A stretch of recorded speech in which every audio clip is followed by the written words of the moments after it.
Welcome to Meet Me in the Penthouse. I am Amy, along here with my sister Molly. We help high-achieving women increase their income, but most importantly, their impact.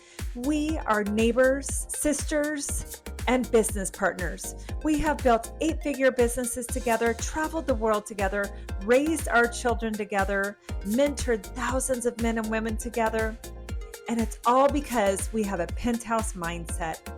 We aim for the top, and we show others how to empower themselves to peel back the layers and truly step into their greatness and calling. Welcome to Meet Me in the Penthouse. Welcome to Meet Me in the Penthouse, where we help high-achieving women not only increase their income, but most importantly, their impact. And I am here today with Sarah Linden, one of my all-time favorite people. She is a client of mine in real estate, an incredibly loyal client, which I love. I've become very good friends with she and her husband, Chris. She is an incredible mother. I mean, her children are just sweet and kind, and they are so well-traveled. We'll talk about that. And just the thing I love most about her is she's an incredible businesswoman. She's an entrepreneur. She's brilliant. She is even keel. I'm like up and down and up and down. And Sarah's like, same, you're going to get her the same, always with a smile on her face, very level-headed. So she was always a pleasure to work with in real estate, but just as a human being, she has been crazy successful. She's incredibly humble. And I knew when Molly and I started this podcast, she was one of the first people on my list that I knew I wanted to interview. So Sarah, will you just share a little bit about, you're in Nebraska now and you grew up in Nebraska, but I know you've left Nebraska for a bit. Can you share a little bit about your journey and college, where you went? Sure. So I did grow up in Nebraska. I had never traveled. My parents were not wealthy. And so I think we went on a whole 2 vacations when I was a child. And it was always, wherever we could drive to within 8 hours distance. But I was lucky enough when I was 18 years old and a senior in high school for one of my friends to take me with them on vacation to San Francisco. And we went to visit Chinatown, and I remember being in awe of like the culture and how different it was from everything that I knew. I mean, really had only been to like places in the Midwest. And so I just fell in love with other culture. And so when I went to undergrad at UNL, I studied like anthropology at first because I was just so interested in culture. And then I ended up changing to international business because I quickly learned that there weren't a lot of career paths for anthropology, but I could use my like passion for culture and people in a business in a very practical way in business. And so I ended up studying Japanese because at that time, and I'm aging myself a little bit, but at that time, Japan was like the second world power, right? Not China as it is now. So I studied Japanese, and I did study abroad in Japan for a semester in Tokyo, which was, again, coming from Nebraska and then going to Tokyo, which is one of the biggest cities in the world, was very crazy for me. And then I moved back to Nebraska, and I honestly got, when I graduated, the only job that I knew of that did anything with like marketing to the Japanese. And it was working for Acton doing like direct mail. And they were doing campaigns for all different kinds of people, but like Victoria's Secret was one of them that they would do direct mail to Japan. And one of my clients that I was working with, an Australian company, actually hired me and moved me across the world to work for them directly in Australia. And so I was fortunate enough to go there and work for them. I worked for them for a couple years. And I remember when I moved there, my dad was kind of sick. He had like COPD, and I was a little worried about being there, but he told me to go, that I could always come home. Don't worry about it. And I went, and it was actually kind of when my dad's health wasn't great, it was kind of hard to like get back to the United States.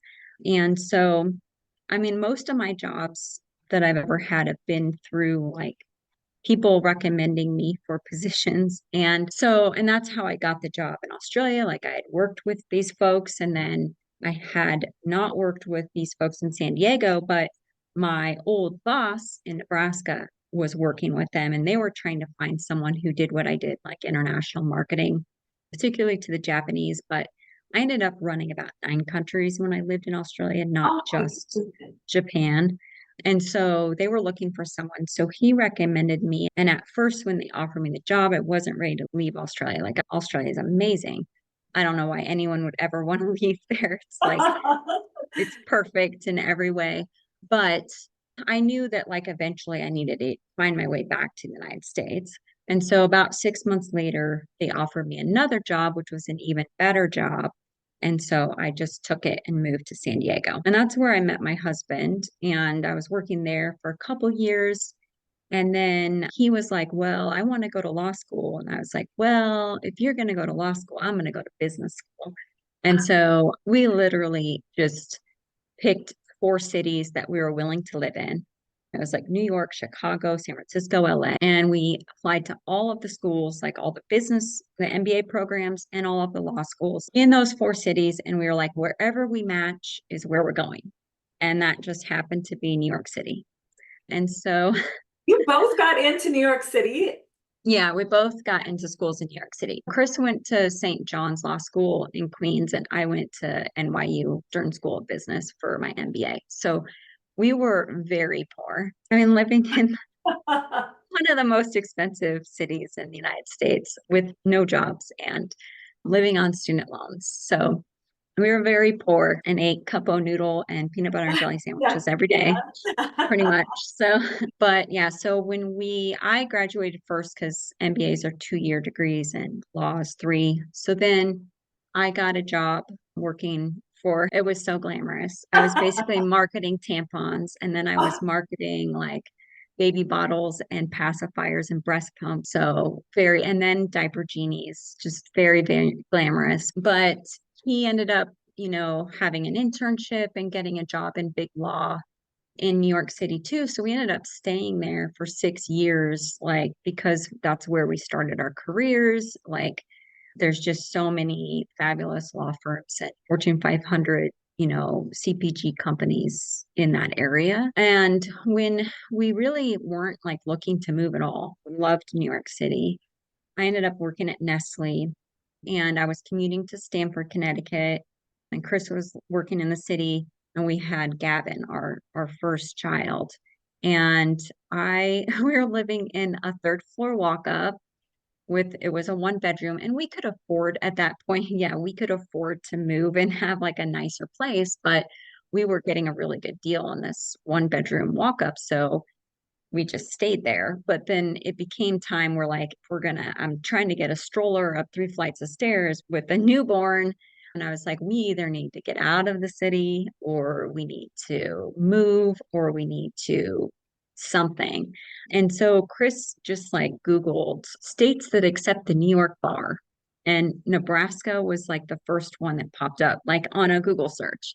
And Oh, so he was like, oh, that's weird. So he like went to Indeed and he like Googled for jobs in Nebraska as an attorney. And he Googled and found one. And he was like, oh, I'll just submit my resume. He submitted his resume. Within 30 minutes, he had a phone call. oh my Yeah, gosh. crazy. A phone call from this law firm, Stutter Law in Nebraska.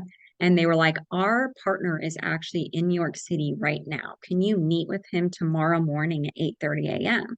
And Chris was like, sure. And then he met with him, I don't know, I think at like a breakfast place. And he offered him the job on the spot. And we were like, well, it seems like this is meant to be. I mean, I don't know how much easier it could be to get a job, you know, than I, this. you're And from so, Lincoln, so it was taking you back home. right. And I was from Lincoln. We had a child. My parents were here. My family was here.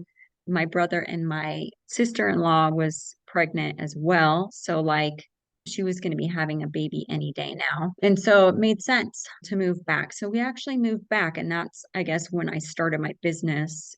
I did go to work for ConAgra because, I needed to find a job as well. And once you're kind of in that CPG world, it's very easy to get jobs really at any CPG type of company because they're all kind of, doesn't matter if you're marketing bottled water or breast pumps, like it's all kind of the same kind of deal. So yeah, so I went to work at ConAgra and Chris went to work for Scudder, and we moved back to Nebraska. And then my story. We didn't stop there. We did end up moving back to LA for a couple years, but then ended up coming back to Nebraska because my father got sick. And that was also like kind of a God shot type of thing because I had started my business in the meantime, and I can go back to that in a minute. But I had started my business, and so I was already traveling back to Nebraska once a month since living in LA because I needed to check on things and make sure everything was okay. My kids were young enough that I was just bringing them with me every time. And I got a call, it was like February 7th, that my dad had a brain tumor. And I already had a plane ticket booked to travel with my kids back to Nebraska on February 10th. And my dad was in Arizona when he got the news that he had the brain tumor. So it was going to take him a couple days of driving to get back. And so he was going to be back on February 10th, the day that I was getting to Nebraska. And so I was like, and at that time, I had already bought like a little fixer upper house because I didn't want to have to stay with my parents every time I came back. And it was just going to be like a pied a terre type of situation. And so, like, I already had a house, I already had a plane ticket for me and my kids. And it was like, if this could not be any easier for me to like just get on the plane and never go back to LA and be there for my dad, I don't know, like, how this could be any easier. This is obviously like what I'm supposed to do. And so that's what I did. I got on the plane, just never went back to LA. And Chris ended up following me out like a couple months later. So, I will say, as I hear this story, and I met you kind of during the end of this, when you made the first move back to Nebraska in the house that you bought. But one of the things that listening to you time and time again, you guys make decisions and move. You make decisions and you take action. You make decisions and you take action. And that is why, as we'll continue your story, that is why you're successful. You guys, they say successful people make decisions quickly and change their minds very slowly. So you make decisions, you follow, both of you are really good and communicate well together, but then you follow your gut, right? You're like, okay, this is what we need to do. And so you have lived all over the world, had all of these experiences, built incredibly successful businesses, both of you. And it is because you make decisions. 95% of the people can't make a decision. And here you're like, I've moved here and I've moved here and I've done this and I've opened this and I own this. And that's what I love about you. thank you. So, Yeah. so you had started your business. So going back, you had started a business in Lincoln. And if Mhm. you wouldn't mind sharing just a little bit about starting this. So you were in corporate America. What made you decide to move to the entrepreneurial side? I've always wanted to own my own business. And did study entrepreneurship in my MBA program. I took That was like one of my specialties, one of the three. And so I had tons of business ideas. Like, I am a business geek. Like, I will write business plans for fun in my spare time just because I love it. Like, I love doing the analysis, like the financial analysis of like a payback period and different things like that. And so I have thought about starting lots and lots and lots of businesses, but one of the holdbacks for me has always been like, I don't come from money. I don't have a lot of money. I mean, I did work in corporate America and I made decent money, but living in New York City, it doesn't go very far. So I just really, for most of the ideas that I had, I never had enough money to actually do it. And so the reason why, I got into the business that I'm in is because really, I mean, it's twofold. One, like, I had never heard of vaping before in my life, never heard of it.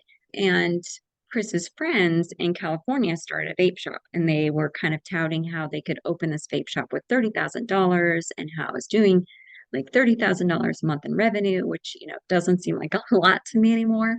But at the time, that was like a lot. And I was like, well, like $30,000, that seems like like an amount of money that I could maybe come up with somehow. Like, it's not an exorbitant amount of money.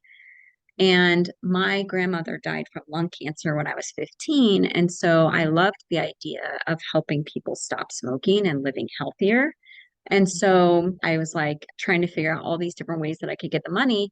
And I was talking to my mom, and my parents, they're blue collar, right? They don't have a ton of money. My mom was a factory worker. My dad was a mailman, but they were very, very good at saving their money. And so they did have some money in 401k, which they lent to me to start my business. They lent me $40,000. And I think the reason why they lent it to me was because I told my mom I was going to take it out of my own 401k, and Oh, she did not want me to do that. I can see your Um, mom doing that. Bless her heart. Yes. Oh, yeah. And yes. so I was like, okay, okay. So they gave me the $40,000 as a loan to start my business. And I actually am grateful that, I mean, of course, I'm grateful that they loaned me the money, but I am grateful that I had to take a loan versus like using my own money because of the fact that I took a loan. There was like, I could not fail. I had to pay my parents back. My parents did not have enough, like, they could not lose the $40,000. They did need that for their retirement. So it was like, it gave me a little bit more gumption that, like, I had to make this thing work. Failure was not an option. I do remember Chris asking me at the time, because he is much more risk averse than I am. He asked me at the time, like, what are you going to do if it fails? And I was like, it's not going to fail. I Yeah. mean, even at that point, I had a lot of confidence, I think, in myself that I would figure it out and like I wouldn't let it fail. And when I first opened, sales were dismal. I mean, I was still working in corporate America, by the way. Like when I opened my business, I couldn't, I mean, I had student loan debt, so golden handcuffs, could not just like give up my high paying salary to start a business. And so I was literally like driving to Omaha every morning. Like, well, first I'd get up with Gavin. He was 10 months old. He'd get up at 5 a.m. Wait.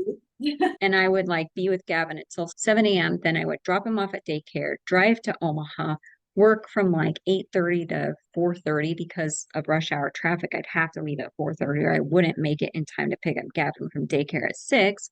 And then I would like feed him, bathe him, get him ready for bed, put him to bed at 8. And then I would literally work from 8 p.m. to 1 or 2 in the morning. And then I would get up at 5 a.m. and do it again. And I did that pretty much every day for a year and a half, and working like as much as I could on weekends, but still being present as a mom. Like I always prioritized being a mom first. And so it was crazy. I mean, I was working like nonstop every second that I wasn't taking care of my son. And I mean, I shouldn't have been allowed to drive because I was like doing half of my work while I'm driving, on my phone, driving to and from Omaha, which is awful. But I was like really trying to use all of my time that I possibly could. So yeah, and then like I was working, the business wasn't doing very well. And so I literally was like, I could not let this business fail. So I made this makeshift sign, which This I is my actually have favorite it. story. I have to say. Do Yeah, tell. I actually have it on the wall of my office Good because for my you. team framed it for me. But I like went and got foam board and made like taped together this arrow, this giant arrow, and wrote e-cigarettes on it. And I stood in the blistering cold in January on the corner, 56 and South Street, and like tried to spin the sign like some of the talented sign spinners I had seen in California. I was not talented. I was actually like getting blown away. I had a hard time even Oh, keeping the sign like upright because it was so windy and I was freezing my butt off, but I was like, I was going to do whatever it took to like make people know that we were there and that we had opened. And so I did that. And business did start to pick up. I think what really changed though is like in May of that year, we were like the first company in Nebraska to like start carrying national brands of vapor products, not just like homemade type of products. And so I did end up taking the money out of my 401k. Don't tell my yeah. mother. I Mom don't still doesn't even know. know if she knows. Um, but I did end up taking the money out of my 401k because we needed that money to invest in these products that I really felt like were going to drive people to our store over all of our competitors. And so we did that, and that's exactly what happened. Like we ended up having people driving all the way from Omaha once a week to shop with us. And so when we started to like hear that, then we were like, okay, we're going to open in Omaha. And so literally like we opened our first store in January and then we opened in Omaha that October.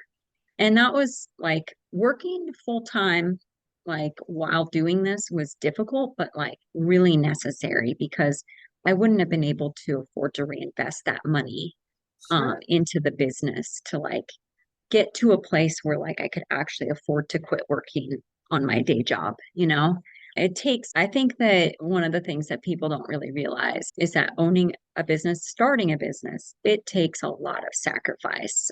It takes a lot of hard work, a lot of like scrounging and being really scrappy and having grit. Yes. It takes a lot.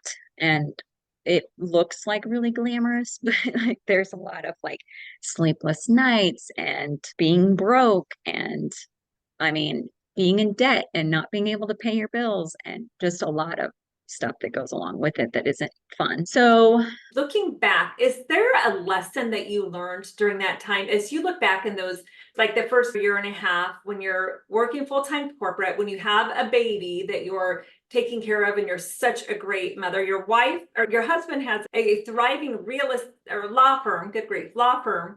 And so, I mean, you're doing all of this, living off very little sleep. Looking back now, was there like a great lesson or something that you learned that really continued to propel you, that maybe shifted your mindset? I mean, I do think that most businesses fail. And I do think that there's a lot of reasons for that. But I do think some of it is like just sheer like effort. I think being willing to like do whatever it takes to make it work, if that's like working whatever hours I had to work or sacrificing what I had to eat or like what I could buy or what I could do. Spinning I this do on think, the corner in the winter, yeah, whatever. Yeah, yeah, I right. do think that like it takes being scrappy and really having the gumption to make it. I mean, some people get lucky too, but for the businesses that struggle, I think to make it just takes a lot of effort. Yes. And I don't know that people see that a lot of times, the effort that it takes. Well, everybody wants the life that you have now, but they're not willing to spin the sign on 56 and South Street or eat ramen noodles or live off 4 days or 4 hours of sleep.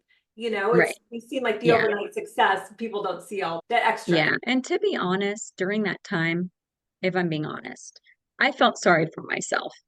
Yeah. I did. Yeah. I Yep. had some self-pity in that I had to do that stuff.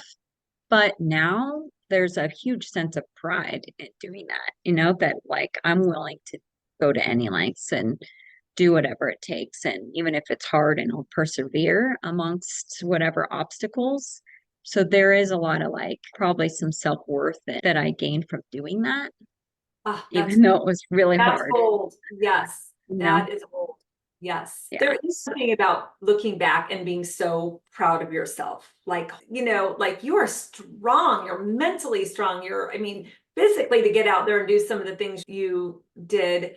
There are very few women in particular, people, but even women that would have done what they would have folded and quit. And yes, you should be proud of yourself. And I love that. That is gold right there. So good. Yes. So fast forward now. So you had two at that point. Still were in corporate America. So I did end up, after getting two up and running and making a healthy profit, I did end up leaving ConAgra. I was on a contract. So even if I wanted to leave, like I had to stay for a certain amount of time, or I would have had to pay back a signing bonus. So I was kind of stuck for a while That signing until, bonus was in these stores that you had opened, right? You're like, no, yeah, that's no, for the businesses with that.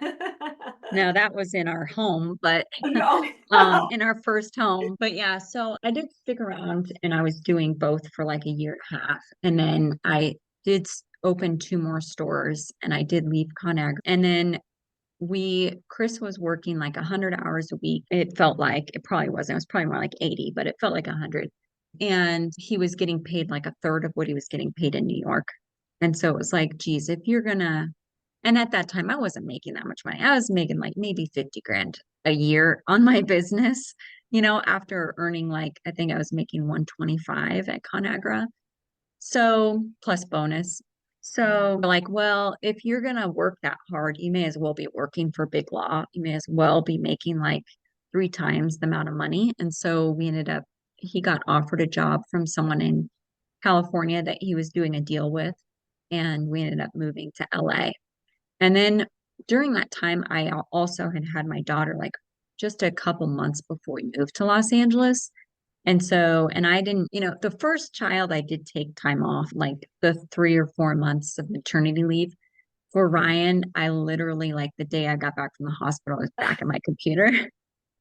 Because yeah, I mean, it is like with a second child, it's just so much easier too and less daunting. And like they sleep all the time anyway.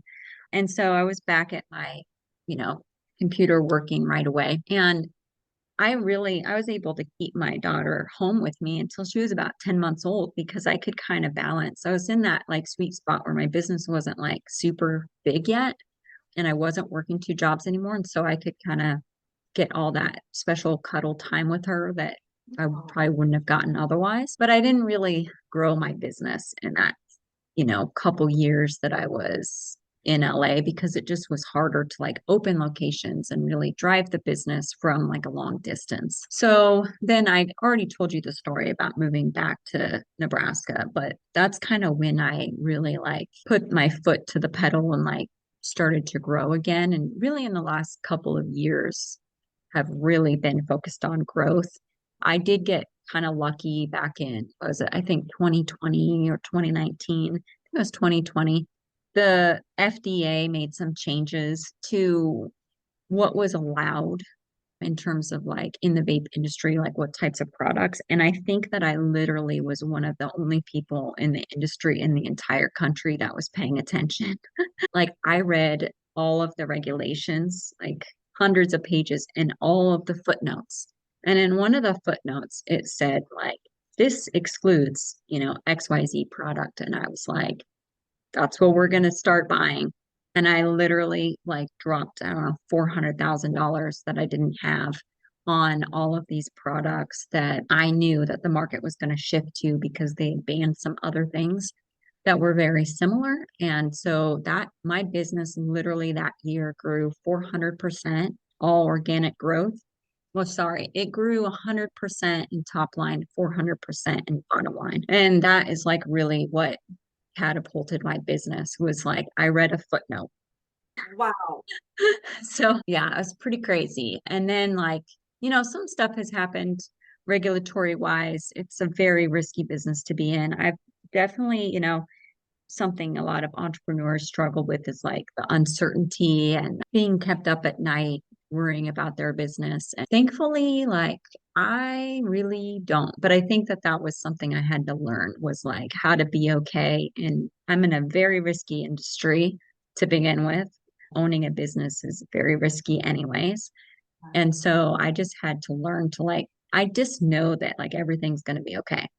It could all come crumbling down tomorrow and like I would figure it out. Like just like when Chris asked me, what are you going to do if you fail? And I'm like, I'm not going to fail. Well, like I feel very confident that if my business closes tomorrow because of regulation or something, like I'll figure it out. I'll do something else. Make it again. You'll make it Yep. again.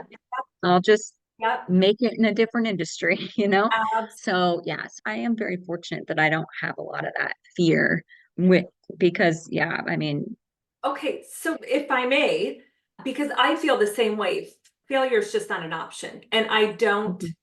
and I have made money and I've lost money and I've made it again. And I mean, that does not scare me. Like the money piece, because I know I can make it again. Is there, for me, it's faith, it's having that mindset, and it's surrounding myself with people that think just like I do, like you, which is why I love you. Like I surround myself with people that think same way I do, that failure is not an option. And if it is, I'll build it right back again. Is there something that, I mean, you're, like I said, you're peaceful, you're so even keel. So what brings you that peace, the confidence, the faith you have in yourself and in your decision making and in, whatever, a higher power? Which is there something that just brings you that confidence and peace or Definitely faith. I do have faith that like I'm gonna be exactly where I'm supposed to be at any given moment, regardless. Like I cannot control every situation, but that I will be okay. Like I know even if I was homeless tomorrow, I would be totally fine. Like it does not bother me really, because that's not really what makes me happy is like having a home. I mean, it does help, thanks, but feel like I'd figure it out. And I've had a lot of situations in my life where I've had to figure it out. I mean, like I said, I didn't grow up with money. I was broke as broke can be when I lived in New York City and like I figured it out how to like get by. There's been times where I didn't know how I was going to pay my rent or pay whatever it is. And then like all of a sudden, somehow I'd get money, whether it be like I got a tax refund that I wasn't expecting or something, And so, and usually it just like falls in my lap and I'm not even really trying. And so I feel like I'm always like, it's been shown to me that I'm always being taken care of. And so I just have ultimate faith that I will be in the future, regardless of what happens. I do also like have confidence in my own abilities to like figure things out. Like I still have like 25 business ideas that I could start, Of so course like, you do. yeah. And like I know that I can be scrappy if I need to and figure it out and do whatever it takes. And so I just don't have a lot of fear about that anymore. Well, you said too, everything is always happening for you, not to you, but for you. So you have never, I've had many conversations with you and been able to work closely with you, and there's never been like I don't hear you complain. I don't hear you put anybody else down. You are always looking at the positive, you're always looking ahead. But you're in that, like we say, you're in that, this podcast is called Meet Me in the Penthouse. You're in that abundance mindset. You are in that energy, and that is exactly what you attract. And that's what attracted us to one another. It's just being in that same, and like attracts like. And I think there's fewer of us up there that vibrate like that and just have that same mindset. And even going back to, unfortunately, your dad did lose his battle with cancer, but it is what brought you back to Nebraska to start your businesses. So do you feel like, knowing that kind of, or that I guess you'd already started them, but you really, really got some momentum going. Do you feel like do you feel like you can kind of see a little something from your dad as you have been able to gain the success, knowing that you made the decision to come back, put family first? And to be honest, I never thought of that. I do, though, very much relate to like, there is a certain mindset of like, my dad did pass away, and I can find gratitude in that situation. Maybe I didn't really think about my business, but like I have found other things from that. It is crazy because usually I think most people would just feel just ultimate sadness and like the devastation of watching. I mean, I watched my dad, GBM, glioblastoma multiforme, is like very serious cancer, just like it pretty much rips your dignity away from you because it makes your mental faculties just not work. My dad was a very intelligent man, and it affected how he could spell, talk, communicate. I mean, think. It was horrific to watch, but at the same time, there was so much beauty in like being able to be there for every minute of it, for every doctor's Gave me appointment. goosebumps. You For just gave me goosebumps. Yes. yeah, I mean, and also beauty in that life experience, a lived life experience, even though like so heartbreaking. And I did find a lot of gratitude for that. But also now when I am sad, I am just filled with gratitude that like I loved him that much, that Yeah. like it makes me that sad. And I actually want to feel sad because it reminds me of that love. It also brought me a lot closer to like my brother and my mom because I wasn't living in Nebraska at the time, and my niece and nephew are like the same age as Ryan and Gavin. And so it forced us to move back, and those cousins just got really, really close. And I love seeing you travel with those. I mean, I love seeing the cousins travel together, and your brother. You guys all just have so much fun. But those kids being raised together and being besties is like, just warms my heart. yeah, it is really special. And like that's something that like I could talk about too, is just one of the reasons why we always take them on vacation with us. Not always, but we try to take the cousins and my brother on vacation. Is just because really believe in like having life experiences. That's probably like my top priority in life is like living, just Yeah. living and enjoying life. And for me, a lot of that enjoying life is like experiencing new things and new places. And so I really want to be able to give that to my children, which is why we take our children pretty much everywhere we go. If it's like Dubai or Egypt or Turkey, or we're going to India for Christmas, Gosh, how fun. like we just want them to like experience everything and take them on like hot air balloon rides, camel rides, and all kinds of crazy things. But, and I want my niece, I can't take my niece and nephew everywhere, but I want to share those experiences with my brother and my niece and nephew as well. And so we do get to take them along quite a bit just so that they can like get out and see things. I remember being a kid and not going anywhere and not having any understanding of the world and just how eye-opening and shocking it was when I finally got like a little bit of glimpse of Chinatown. And so, yeah, I just love being able to give that to them. So what does the next 5 years, 10 years look like for you as you're moving forward? I know you're going to be busier with kids. There are Yes. soccer games in there, but what about as an Yes. entrepreneur? Do you have Yeah, I am not sure how parents do it, by the way, like soccer games in Fremont, like an hour and a half away at I like 5:30. I'm like, how do they do that? And I am like, to be honest, struggling a little bit with the schedules. it's But a it is a lot. And I do always like prioritize my kids' activities over all else, but I can work anytime, you know? So I am going to just keep opening businesses. I mean, I still have like 25 business ideas and probably like six that I'm kind of massaging, working on right now. And so once I figure out which one is like, I know I'm going to be starting one this year. And then once I figure out what other one is like the lowest hanging fruit, best opportunity, highest potential, then I'll work on that one too. I just think that really like the losing everything doesn't keep me up all night for myself, but like I do want my team to be kept employed. I do want to be yes. able to continue to grow them professionally, which means that the business has to continue to grow and flourish.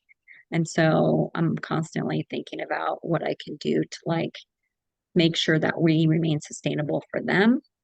And so we will be diversifying some of the risk and like branching out into new opportunities, which will give them opportunities to grow and develop and move up in the company as well. So Awesome. You're probably like me. I don't worry about losing it all. I worry about missing an opportunity. Like, okay, Amy, don't miss this opportunity, you know? So, as something comes to mind, because you're like, if you don't jump on it with an idea or something like that, chances are somebody will down the road. So, yes, you're so good at that. So good at that. I just can't wait to see. yeah, I love it. I will for sure tell you when we're ready to Good, make the good. announcements. How exciting. Well, as we bring this in for a landing, thank you so much for your time. But I would love to know, we call this Meet Me in the Penthouse, and the penthouse means something different for everybody. What does the penthouse mean for you, living in the penthouse? I think for me, it's just like an ultimate freedom to be able to choose like what I want to do, freedom to explore different options, freedom to like enjoy my life, you know. That really is my kind of top priority. That's what I feel like is like the enjoying life, living the best life possible and the time that we have is like what I think is like the ultimate goal, you know? And I think that a lot of the success and all of that helps to create that freedom to do that. But that's like, we only have one life, right? And that's what like a life of abundance means to me is like the freedom to do what I want when I want and explore the world and live the best life possible. Oh, that is awesome. What an incredible way to end. Well, thank you so much for your time. Thank you for tuning in today for Meet Me in the Penthouse with sisters Amy and Molly. Please rate and review. We love those 5-star ratings and would love to have you go to our website at sistersnextdoor.com.